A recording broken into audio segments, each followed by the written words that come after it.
Eu quero falar sobre a questão indígena, que no momento do governo Bolsonaro, ele está abrindo espaço para nós em relação do investimento nas áreas indígenas, em AproSoja, uma lavoura mecanizada, onde os índios vão ter uma vida de independência.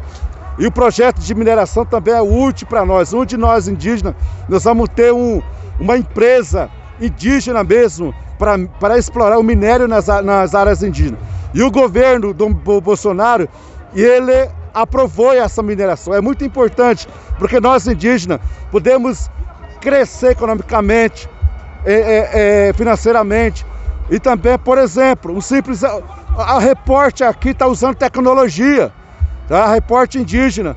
E eu, como servo de Deus, pastor indígena também, eu estou aqui para mostrar que os indígenas, né, não são petistas. Alguns não é igual ONGs, a PIB, COIAB, que recebem o dinheiro do governo do PT naquela época, né, até do exterior, e para que eles venham, né, se manter dentro do trabalho dele mesmo, mas não há investimento nas áreas indígenas.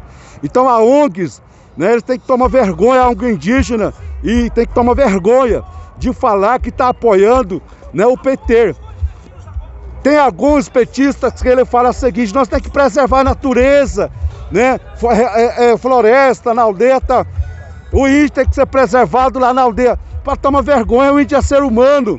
O índio tem que crescer, o índio tem que ter um capital, o índio tem que ter ouro, diamante, o índio tem que ter dinheiro, o índio tem que ser milionário.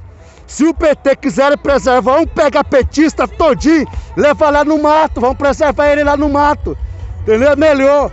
Vamos tratar ele como se fosse animal, entendeu? Toma vergonha.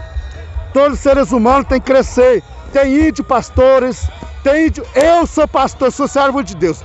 Eu oro a Deus intercedendo para que Deus venha proteger a vida e o governo do irmão Bolsonaro.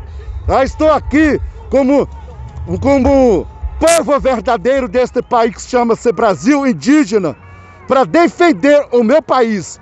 Verde e amarelo, não é vermelho não, tá? Deus abençoe a todos, parente, tá? Seja parente indígena, meus irmãos indígenas, seja sábio, seja inteligente. Nós não precisamos depender do governo não, nós precisamos depender das coisas, precisamos que o governo nos dê a oportunidade de trabalhar, para que nós possamos ter uma vida independente. É isso, aprove logo o projeto agro-indígena no Brasil, produtores indígenas no Brasil, e aprova logo também exploração dentro das áreas indígenas. Eu quero criar uma empresa, e o indígena mesmo vai trabalhar, tá? Para o povo entender e saber que o índio também é trabalhador, o índio também é filho de Deus. Todo filho de Deus é inteligente e sábio. Deus abençoe em nome de Jesus Cristo.